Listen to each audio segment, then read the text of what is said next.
मैं तो तरीके लब्बैक वालों को भी यही मशवरा दूंगा कि आप खुदारा पीटीआई के सपोर्टरों से थोड़ा सबक सीख लो। मैं आप लोगों के सामने उसी अरशद शरीफ का बयान रखता हूं, पुराना बयान नहीं है, ये कुछ अर्सा पहले का बयान है। और अरशद शरीफ के साथ इनकी कोई रिश्तेदारी तो थी नहीं, इमरान खान का कोई भाई कजन चाचा बनेऊ वगैरह तो था नहीं। ये जो बात इमरान खान की थी ये पाकिस्तानी के हर बच्चे बच्चे के दिल में घर कर गई, बल्कि इमरान खान से पहले भी हर पाकिस्तानी ये समझता है कि साद रिजवी साहब ने गलत कहा था या ठीक कहा था।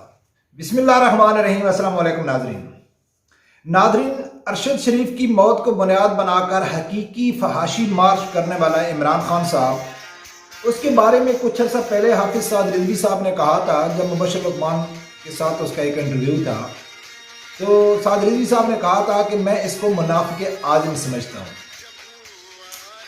यकीनन सख्त अल्फाज है, किसी को अच्छा नहीं लगता है, लेकिन उसके बाद कई सहाफ़ियों ने भी कहा है, सन्ना बुच्चा ने भी कहा है कि ये एक मुनाफिक इंसान है। तो कई लोगों को ना ये लफ्ज़ बुरा लगता है, लेकिन इमरान खान का अपना ही असूल है कि भाई हम डाकू को डाकू ही कहते हैं ना, चोर को चोर ही कहते हैं, कोई गलत तो नहीं कहते। तो आज देखना है कि जो साद रिजवी साहब ने कहा है, मैं वक्तन फवक्तन इसके ऊपर वीडियो बनाता रहता हूँ कि साद रिजवी साहब ने गलत कहा था या ठीक कहा था। नाज़रीन, मैं आप लोगों के सामने आज सिर्फ दो छोटे छोटे 10-10, 15-15 सेकंड के दो वीडियो क्लिप रखूंगा। अपने पास से कोई बात भी नहीं करूंगा, ना कोई ज़राए की खबर बताऊंगा कि ज़राए ये बोल रहे हैं या मुझे ऐसे लगता है, नहीं, सिर्फ दो वीडियो क्लिप रखूंगा, एक इमरान खान का और एक अरशद शरीफ का। यकीन माने नाज़रीन कि अगर आप लोगों ने वीडियो पूरी देख ली तो 99% आप कहेंगे कि अरशद शरीफ के कत्ल के पीछे पीटीआई का हाथ है। और बल्कि सिर्फ पीटीआई का हाथ भी नहीं है, इंडिया, इसराइल और पीटीआई मिल के अरशद शरीफ को कत्ल कराया। अगर नहीं मुझे यकीन है कि आप वीडियो देख लेंगे तो 99% मैं यकीन रखता हूं कि आप लोग कहेंगे कि बिल्कुल आपने ठीक कहा है। वो दो वीडियो क्लिप को गौर से सुनना है। फिर उसके बाद जो इमरान खान का इस टाइम हकीकी फहाशी मार्च चल रहा है ना, और इसके ऊपर जो इंटरनेशनल मीडिया खबर रिपोर्ट कर रहा है, वो जिस तरह रिपोर्टिंग कर रहा है, खासकर इंडिया के जो चैनल है, तो हकीकत आप लोगों के सामने आ जाएगी। सबसे पहले नाज़रीन मैं आप लोगों के सामने रखता हूं कि इमरान खान का एक छोटा सा वीडियो क्लिप है, सुनो कि वो इंडिया, इसराइल और अमेरिका के बारे में क्या कहता है। कि ये किस किस्म की साजिश हुई, क्यों हुई। हिंदुस्तान और इसराइल ये वो दो मुल्क हैं जो सबसे ज्यादा चाहते हैं कि पाकिस्तान कमजोर हो और टूटे, और इनके साथ मुझे अफसोस से कहना पड़ता है कि अमेरिका भी वो भी नहीं देखना चाहता एक मजबूत पाकिस्तान। सबसे पहले नाज़रीन आप लोगों से गुजारिश है कि अगर आप लोगों ने अभी तक मेरा चैनल सब्सक्राइब नहीं किया तो प्लीज उसे सब्सक्राइब कर देना और बेल आइकॉन को लाजमी प्रेस करना। नाज़रीन आप लोगों ने सुना है कि जो इमरान खान कहता है ना कि इस साजिश के पीछे इंडिया, इसराइल और बदकिस्मती से अमेरिका का हाथ था। वो नहीं चाहते कि पाकिस्तान तरक्की करे, वो पाकिस्तान को तोड़ना चाहते हैं, पाकिस्तान को कमजोर करना चाहते हैं। ये जो बात इमरान खान की थी ये पाकिस्तानी के हर बच्चे बच्चे के दिल में घर कर गई, बल्कि इमरान खान से पहले भी हर पाकिस्तानी ये समझता है कि पाकिस्तान के जो सबसे बड़े जो मुल्क हैं वो ये तीन है, अमेरिका, इसराइल और इंडिया। ये कोई इमरान खान ने बड़ी बात नहीं की है, लेकिन वो क्या कहता है कि यही लोगों की साजिश है। मैं आप लोगों को कई बार अपना वीडियो क्लिप शेयर कर चुका हूं कि शुरू से मैं कहता हूं कि ये साजिश इमरान खान के खिलाफ नहीं थी। जैसा कि इमरान खान कहता है ना कि वो मुल्क को तोड़ना चाहते हैं, कमजोर करना चाहते हैं, तो उनकी जो साजिश थी वो पाक आर्मी के खिलाफ थी। लेकिन नहीं, आज मेरा मौजू पाक आर्मी नहीं है, आज अरशद शरीफ है। तो इमरान खान ने वाजे कर दिया है कि पाकिस्तान को कौन तोड़ना चाहता है, इसराइल, इंडिया और अमेरिका। उसके बाद इस टाइम अगर पीटीआई सबसे ज्यादा उस जिसके ऊपर सियासत कर रही है और मगरमच्छ के आंसू बहा रही है, या सबसे क्लोज जो वो समझ रही थी हमारा सहाफी था, तो वो था अरशद शरीफ, जिसका बयानिया लेके इमरान खान चल रहे हैं। और अरशद शरीफ के साथ इनकी कोई रिश्तेदारी तो थी नहीं, इमरान खान का कोई भाई कजन चाचा बनेऊ वगैरह तो था नहीं। क्यों? तो अल्लाह का इनका कि विजय कहते हैं कि अरशद शरीफ हमेशा सच बोलता था, वो हक सच की बात करता था, वो डट जाता था, वो दलेर था, इसलिए हमको अच्छा लगता है। लेकिन मैं आप लोगों के सामने उसी अरशद शरीफ का बयान रखता हूं। पुराना बयान नहीं है, ये कुछ अर्सा पहले का बयान है। सुनो कि अरशद शरीफ पीटीआई के बारे में, अमेरिका, इसराइल और इंडिया के बारे में क्या कह रहा है कि जब इमरान खान के ऊपर फॉरेन फंडिंग इन 3 मुल्कों में साबित हो गई, और कौन साबित कर रहा है? कोई इमरान खान का मुखालिफ सहाफी नहीं कर रहा है, वो तो लफाफा है। इमरान खान का मुखालिफ आदमी नहीं इल्जाम लगाए, वो तो गद्दार है। इमरान खान के मुखालिफ लोग उसके ऊपर इमरान खान उंगली नहीं उठा रहे हैं, वो तो सब चोर हैं, करप्ट हैं, डाकू हैं। इमरान खान का अपना सहाफी जो हक सच के लिए जिसने कुर्बानी दी, जिसने अपनी मौत को कबूल किया, लेकिन वो हक का साथ उसने नहीं छोड़ा, ये कौन कहता है? इमरान खान कहता है और पीटीआई वाले कहते हैं। तो वो अरशद शरीफ क्या कह रहा है वो सुन। में बहुत से ओवरसीज पाकिस्तानीज भी हैं जो दिल खोल के पाकिस्तान तहरीक इंसाफ को पैसा भेजते हैं। मसला उस पे नहीं है, मसला वहां पे आता है जब पॉलिटिकल पार्टीज ऑर्डर 2002 की जो शिके हैं उसके खिलाफ हमें कंपनीज इसमें नजर आती हैं, मसलन ये William Washington limited liability company और इस तरह की बेतहाशा कंपनी। आप नाम जो स्क्रीन पर अपने देख रहे हैं, बैरी सी स्नैप्स, अगर हमारे प्रोड्यूसर दिखा सके, इनकी ज्यूइश डायरेक्टरी में भी लिस्टिंग है और ये बाकायदा तौर पर यूएस नेशनल भी हैं। और इसके साथ साथ इसी के अगले सफे पे हम देखते हैं इंदर दोसांझ, ये आप देख सकते हैं ज्यूइश रेफरल सर्विस, वहां पे ये वकालत भी करते हैं और इनका नाम बाकायदा तौर पे वहां पे लिस्टेड है। यूएस सिटीजन भी हैं, लॉ ऑफिस भी चलाते हैं वहां पे।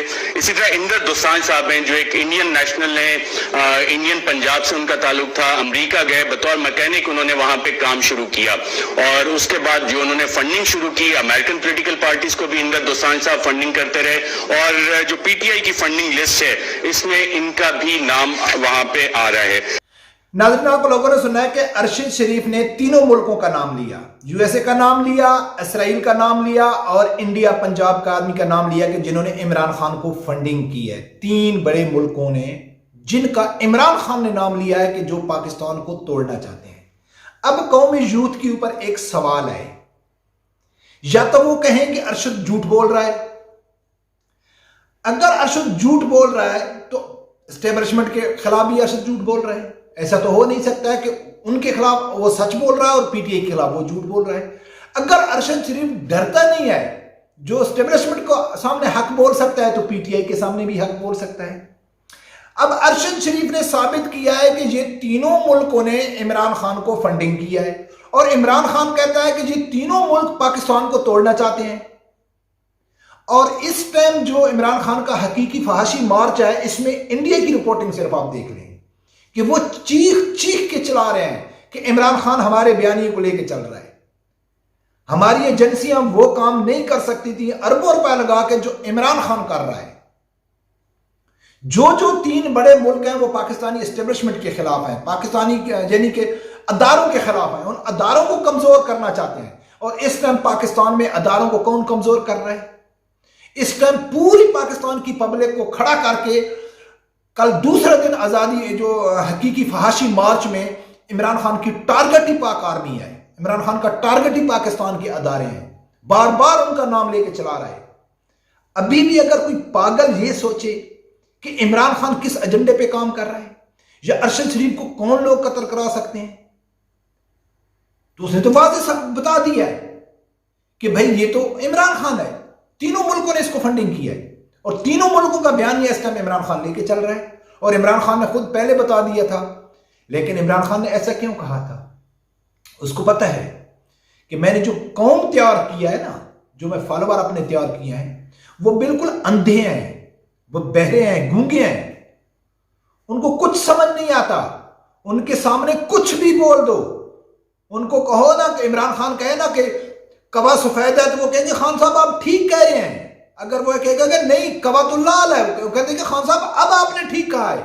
जो पहले मैंने एक वीडियो में जिक्र किया था कि इमरान खान ने अपनी एक नस्ल को ऐसा तैयार किया है कि उसको कहते हैं कि आपने सिर्फ मेरे बयान के ऊपर, मेरे अल्फाजों के ऊपर यकीन करना है, लेकिन कौन से अल्फाज? जो मेरे फ्रेश अल्फाज होंगे, जो लेटेस्ट मेरा बयान होगा, सिर्फ आप लोगों ने उसके ऊपर यकीन करना है। अगर कोई आपको मेरा 2 घंटे पहले का भी बयान सुना दे तो आप लोग कहना है कि ये फेक है, ये एडिट है, आप लोग बुग़्ज़ इमरान में उसके खिलाफ क्या कुछ बातें करते हो, ये तो इमरान खान तो ऐसा नहीं बोल सकता है। इसलिए इमरान खान चाहे तो वो 1 घंटे में यूटर्न ले ले, चाहे तो वो 2 दिन बाद यूटर्न ले ले, अपना बयानिया चेंज कर ले, कुछ भी कर ले, लेकिन जो कारकुन है ना वो साबित कदम खड़े हैं। मैं तो तरीके लब्बैक वालों को भी यही मशवरा दूंगा कि आप खुदारा पीटीआई के सपोर्टरों से थोड़ा सबक सीख लो। पीटीआई वालों को सब कुछ मालूम होने के बावजूद भी कि एक आदमी यूटर्न लेता है, झूठ बोलता है, झूठा बयानिया लेके आया, झूठा टच इस्लाम का वो करता है, फहाशी की तरफ पाकिस्तान को लेके जा रहा है, बर्बादी की तरफ पाकिस्तान को लेके जा रहा है, कि फिर भी वो कहते हैं कि हमारी इमरान खान के लिए जान भी हाजिर है। और दूसरी तरफ आप लोगों के पास कितना खूबसूरत ऑप्शन है कि एक हाफिज है, नौजवान है, सुन्नत मुताबिक उसका हुलिया है, नूरानी उसका चेहरा है, अभी तक किसी ने उसके ऊपर ये करप्शन की उंगली नहीं उठाई, किसी बददियानती की उंगली नहीं उठाई, कोई उसके ऊपर एक केस नहीं बनाए कि इसने फलां से पैसा लिया है, या फलां से पैसा लिया है, या इसने फलां करप्शन किया है, या फलां करप्शन किया है, ना उसने आज भी तक यूटर्न लिया है। तो उसके कारकुन भी मायूस हो जाएं कि यार वो खामोश है, या उसने ऐसा क्यों नहीं किया, या उसको ऐसा नहीं करना चाहिए था, ऐसा करना चाहिए था। तो मेरे ख्याल है उनको थोड़ा सीखना चाहिए पीटीआई के कारकुनों से कि इन लोगों की तरह आप लोगों को होना चाहिए कि सब कुछ वाजे होने के बावजूद ही वो कहते हैं नहीं बस हमारा तो जय माता जी इमरान खान ही है, बस झूठ बोलता है, सच बोलता है, यूटर्न लेता है, मुनाफकत करता है, कुछ भी करता है। इसलिए हम कहते हैं कि जो पीटीआई के सपोर्टर हैं वो फितने में मुब्तला है। उनका पाकिस्तान से भी तल्लक नहीं है, उनका इस्लाम से भी तल्लक नहीं है, उनका मकसद और तअल्लुक सिर्फ इमरान खान की हद तक है। और इमरान खान ने भी उनको माशाल्लाह इस ऐसी गली में लेके गए कि इमरान खान जब तक है पीटीआई है। अगर इमरान खान खुदा न खास्ता मर जाते हैं, या उसकी हर आदमी ने मरना है, उसके बाद पीटीआई वाले जंगलों में जाके उसके गाने सुनेंगे, तराने सुनेंगे कि हमारा एक खान आया था, एक हमारा कप्तान आया था जो किसी से नहीं डरता था, क्योंकि बाकी तो सब चोर और डाकू हैं, उनके ऊपर तो पीटीआई वाले भरोसा कर नहीं सकते। तो इमरान खान ने भी कहा है कि भाई आप सीधे मेरे पीछे चलो चलो, मैं जहां खड्डे में जाऊंगा आप लोग भी मेरे साथ चले जाना। और बातें करता था कि मैं पीटीआई को एक अदारा बनूंगा। अदारा तो दूर की बात, एक सियासी जमात भी नहीं बना सका। रब परवरदिगार से यही दुआ है कि अल्लाह ताला हर आदमी को हक साथ सुनने की और उसके साथ खड़े होने की तौफीक अता फरमाए। अल्लाह।